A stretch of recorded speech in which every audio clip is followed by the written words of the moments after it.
They laughed when you stayed quiet, watched you like you were already finished, measured you with their small minds, and decided you were nothing more than background noise in their little story. Funny thing is, people love underestimating what they don't understand. See, while they were busy talking, clapping for themselves, gasping for air, trying to keep up with a world they barely control, you were learning how it all works. Every insult, every doubt, every moment they thought you were breaking. You were building something they couldn't see. They thought this was a game they already won. Thought you'd fold like everyone else they stepped on, but they never stopped to ask the one question that actually matters. What happens when the person they tried to bury becomes the mind they can't outplay anymore? They looked at you and made a decision in seconds. Not based on truth, not based on depth, but on what was easy for them to understand. That's how most people survive. They simplify everything. They put labels on you, reduce you, shrink you down until you fit inside their comfort zone. And the moment they do that, the moment they convince themselves they've figured you out, they stop paying attention. That's where it begins. Being underestimated isn't an insult. It's a blindfold they willingly put over their own eyes. While they're busy dismissing you, they stop preparing for you. They stop questioning you. They stop imagining that you could ever be a threat. And that gives you something rare: space. Space to observe, to learn, to adapt without pressure. No expectations, no spotlight, no one watching closely enough to notice what you're becoming. People who are seen as strong are constantly tested. Every move they make is watched, challenged, analyzed. But you move in silence. You make mistakes without consequences. You grow without resistance. You evolve right in front of them. And they don't even notice it happening, because in their minds, you're still the same person they already judged.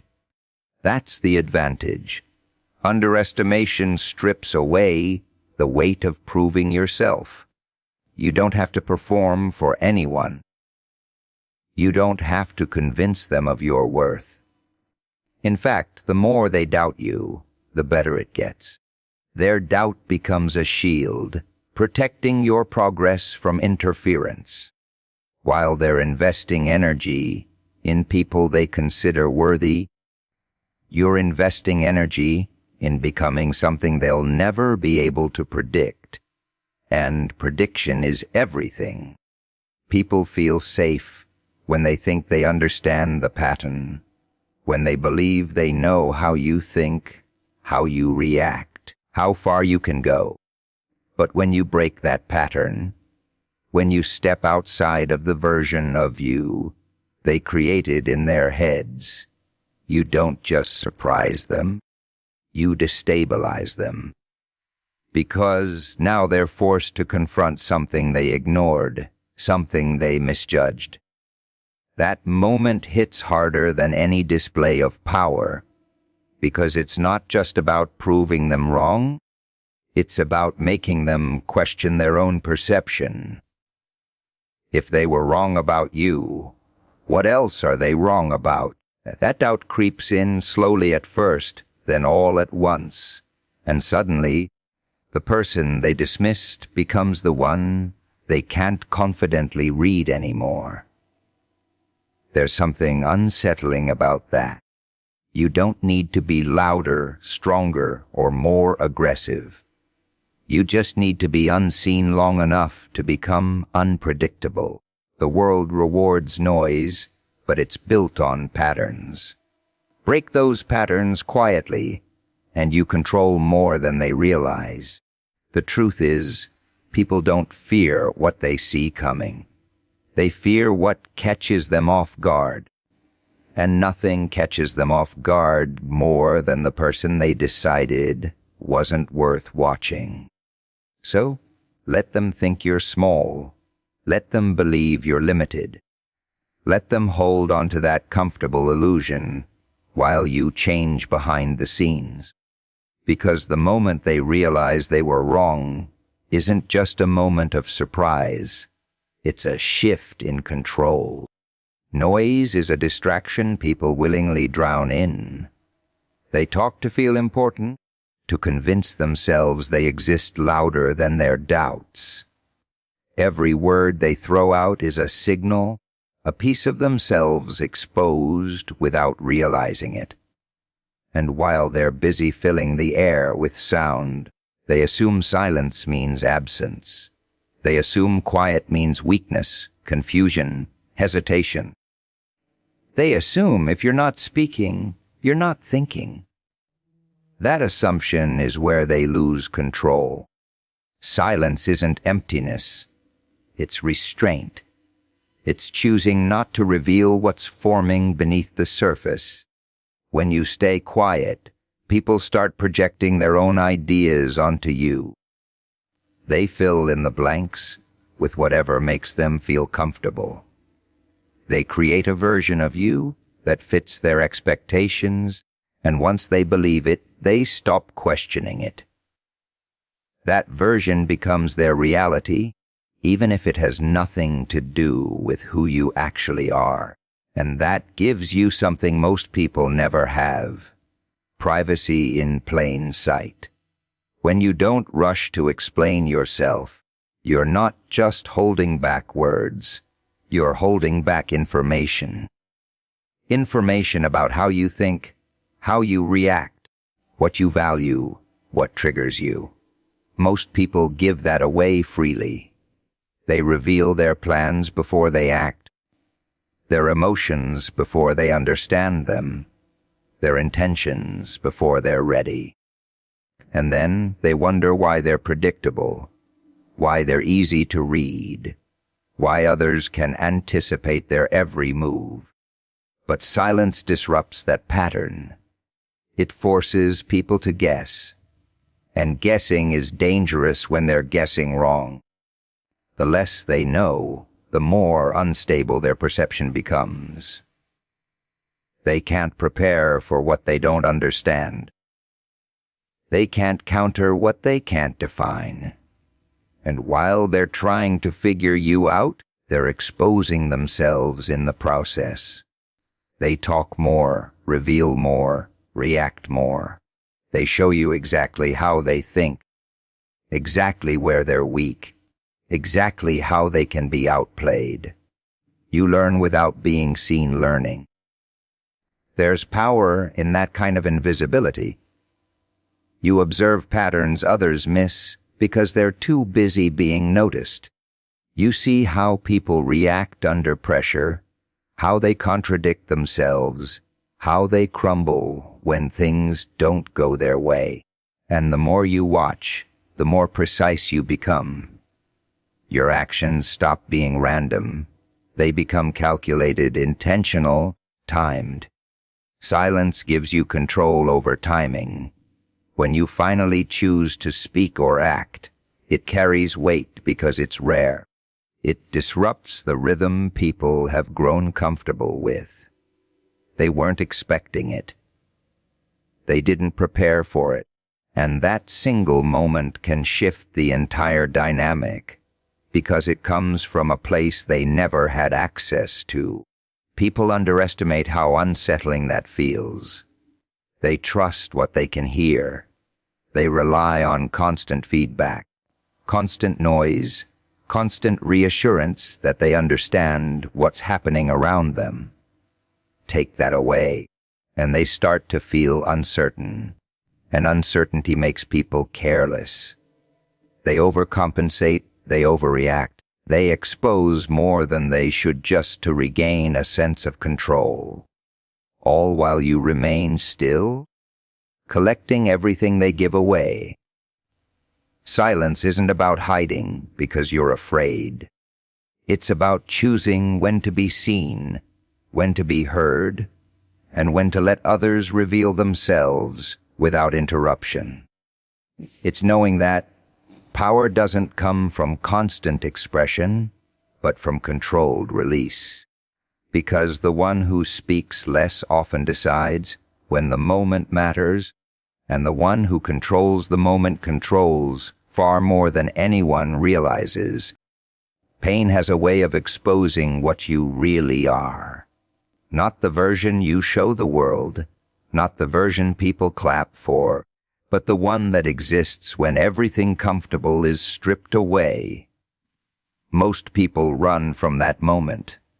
They avoid it, numb it, bury it under distractions, because it forces them to face something they don't want to admit. That they're not as strong as they pretend to be. But pain doesn't disappear just because you ignore it. It waits, it builds, and when it finally hits, it doesn't ask for permission. The difference is in what you do when it arrives. For some, pain becomes proof that they should stop. It convinces them they've reached their limit, that they're not built for more, that the pressure is a sign to retreat. They break, not because the pain is unbearable, but because they never learned how to use it. They let it define them instead of refining them. But there's another way to look at it. Pain is information. It tells you exactly where you're weak, where you're unprepared, where your illusions fall apart. Every failure, every rejection, every moment that cuts deeper than expected is pointing at something specific, something you can fix, something you can understand, something you can turn into an advantage if you're willing to face it without flinching. That's where most people stop. They don't want to analyze it. They don't want to sit in it long enough to understand it. Because understanding pain means taking responsibility for it. It means admitting that maybe you weren't ready. Maybe you made the wrong move. Maybe you trusted the wrong person. Maybe you believed something that wasn't true. And that kind of honesty is uncomfortable. So they choose comfort over growth. But if you stay with it, if you resist the urge to escape, something changes. The emotion starts to fade, and what's left is clarity. You begin to see patterns. You notice the same mistakes repeating, the same triggers pulling you into the same outcomes. And once you see the pattern, you can break it. That's where pain transforms. It stops being something that controls you and starts becoming something you control. You take what hurt you and turn it into awareness. You become more precise, more calculated, less reactive. The things that once shook you start to feel predictable. And when something is predictable, it's manageable. That's how it sharpens you. Every time you face pain without running, you build a kind of resilience that isn't loud or visible, but it's there. It changes how you think, how you decide, how you move. You stop reacting emotionally to everything and start responding with intention. You don't waste energy on things that don't matter. You don't chase validation from people who don't understand you. You don't repeat the same mistakes just because they're familiar. You evolve. And while others are still trying to avoid discomfort, still trying to protect themselves from anything that challenges them, you're stepping into it with awareness. You're using it as a tool, not a threat. You're letting it shape you into something more focused, more disciplined, more dangerous in a way they won't recognize until it's too late. Because the person who has faced their pain and learned from it doesn't react the same way anymore. They don't panic. They don't fold. They don't lose control when things go wrong. They've already been there, already felt it, already broken it down, and rebuilt themselves from it. And that changes everything about how they play the game. Power impresses people because it's loud. It's visible. It's easy to understand. Strength, dominance, aggression. Those are the things most people rely on because they don't require much thinking. You push harder, you speak louder, you try to overpower whatever stands in your way. And sometimes it works, at least for a while. It gives the illusion of control, but force has limits. There's always someone stronger, louder, more aggressive. If your entire strategy is built on overpowering, then all it takes is someone with more intensity to break you. And when that happens, you have nothing left to fall back on. No adaptability, no awareness, no control over the situation beyond raw effort. That's where most people fail. They confuse effort with intelligence. They believe if they just try harder, push more, dominate more, they'll win. But the truth is, effort without direction is just noise. It burns energy without creating real advantage.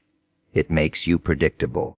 Because when someone knows your only move is to push harder, they know exactly how to handle you. They step aside. They let you exhaust yourself. They let you reveal everything. Outsmarting works differently. It's quiet, subtle, almost invisible until it's already done. It doesn't rely on force. It relies on understanding. Understanding people, patterns, timing.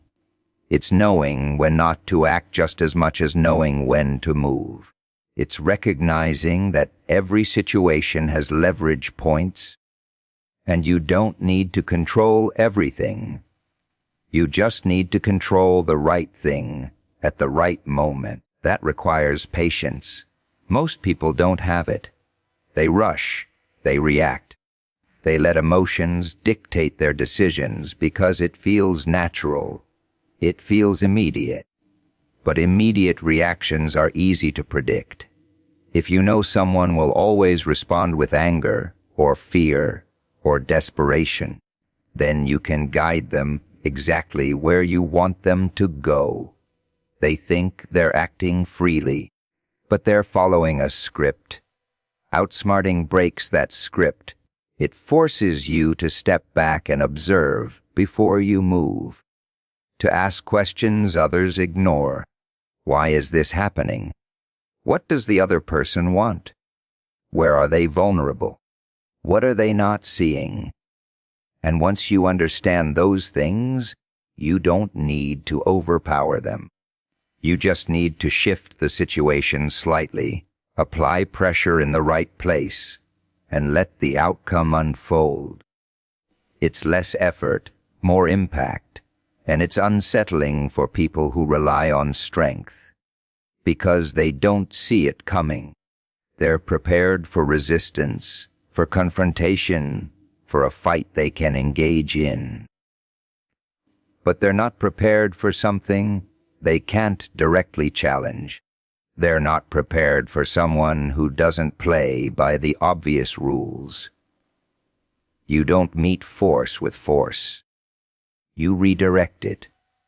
You let them believe they're in control while you quietly adjust the variables around them. You let them commit to decisions that lead them exactly where you want them. And by the time they realize something is off, it's already too late to change it. That's the difference. Overpowering is about proving something in the moment. Outsmarting is about controlling the outcome before the moment even arrives. One is reactive, the other is intentional. One depends on how much you have, the other depends on how well you think. And thinking, when done right, doesn't need to announce itself. It doesn't need validation. It doesn't need to be seen to be effective. It just needs to be precise enough to turn every situation into an advantage without anyone fully understanding how it happened. People like order because it makes them feel safe. Structure, routine, predictability. It gives them the illusion that everything is under control. They build their lives around patterns, repeating the same behaviors, trusting the same systems, believing that as long as nothing changes too much, nothing can go wrong. And for a while, that illusion holds, until it doesn't. Chaos isn't some rare event. It's always there, just waiting for the right moment to surface. One mistake, one unexpected shift, one crack in the system, and everything people relied on starts to unravel. Plans fall apart. Expectations collapse. And suddenly, all that confidence they had disappears, because it was never built on control. It was built on comfort. That's when the truth shows up. Chaos doesn't create weakness. It reveals it. It exposes who was prepared and who was pretending.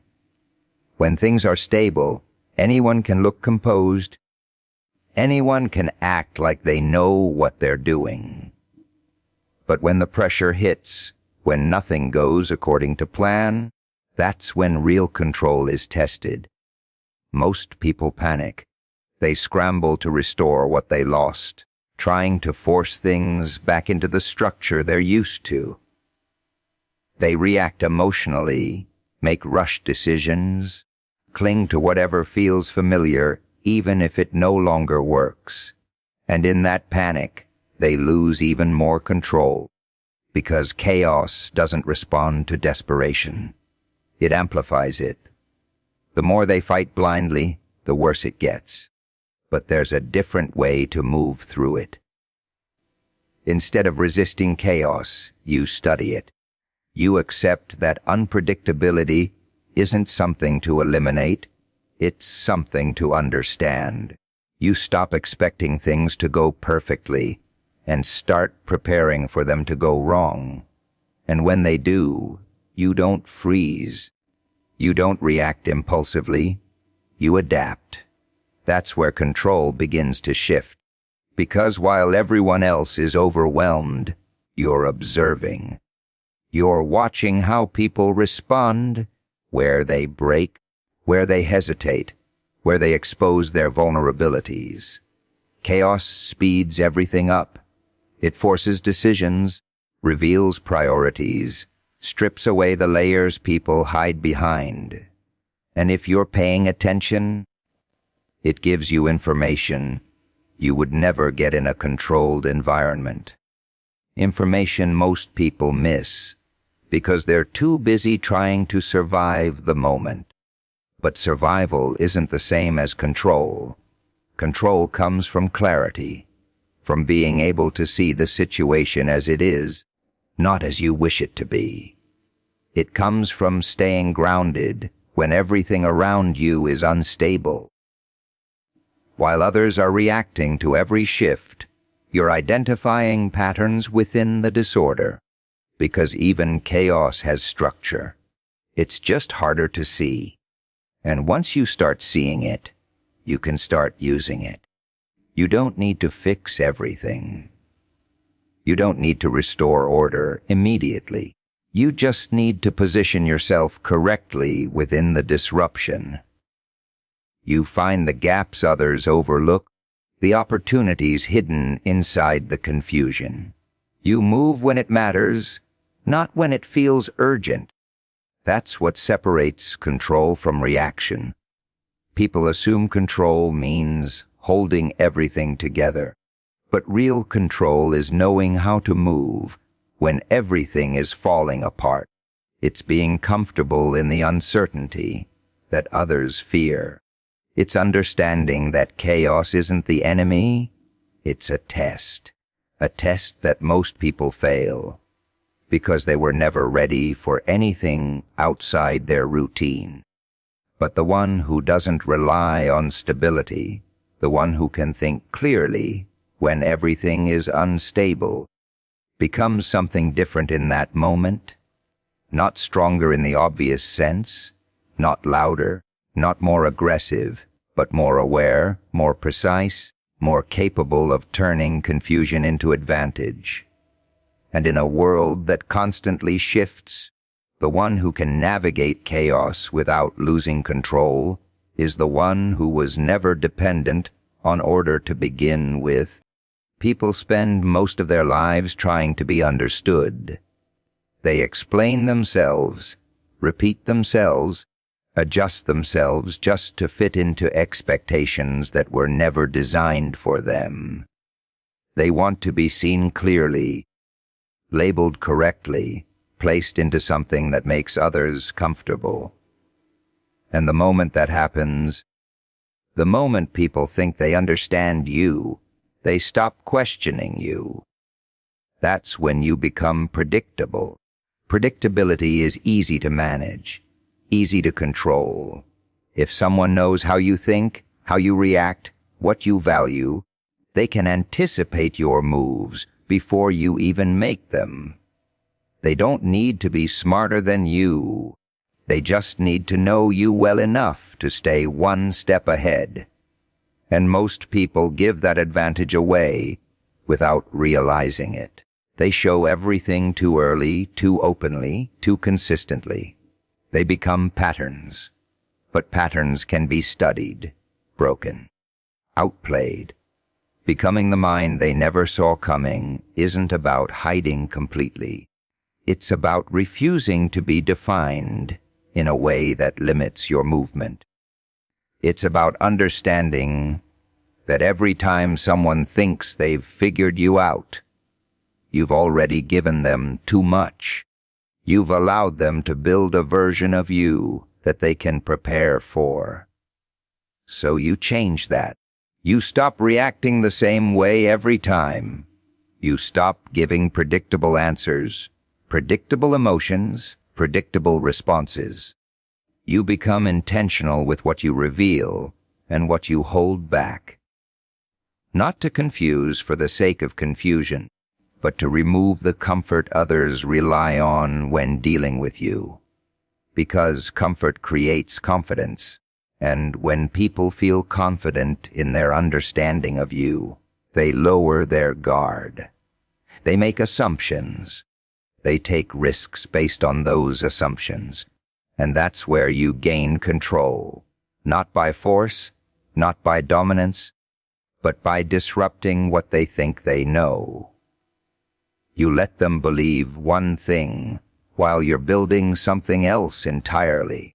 It requires awareness. You have to understand yourself first, your habits, your tendencies, your natural reactions. Because if you don't see your own patterns, you can't break them. You can't evolve past them.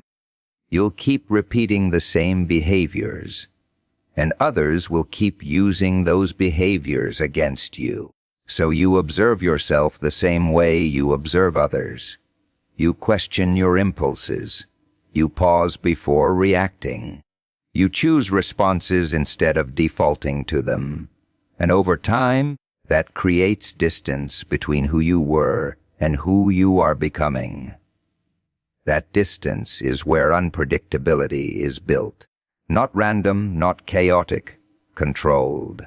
People often mistake unpredictability for recklessness, but recklessness is just another pattern, just another form of being easy to read. True unpredictability is calculated. It has direction, even if others can't see it. It's about making decisions that don't fit into the expectations placed on you. Decisions that force others to constantly reassess their understanding. And that reassessment creates hesitation. Hesitation slows people down. It makes them second, guess themselves, question their assumptions, doubt their strategies. And while they're stuck in that loop, trying to figure out what you'll do next, you've already moved. That's the shift. You're no longer reacting to the game. You're influencing how it's played. You're no longer confined to the role others gave you. You're redefining it in real time. And the more you do that, the harder it becomes for anyone to confidently stand against you, because they're not dealing with a fixed version of you anymore. They're dealing with something that adapts, something that evolves, something that refuses to stay within the limits they created. And when someone can't predict you, can't define you, can't reduce you to something simple, they lose their sense of control. And without that control, every move they make becomes uncertain. Every decision carries doubt. Every assumption feels unstable, while you continue forward, not louder, not obvious, but always one step beyond the version of you they thought they could beat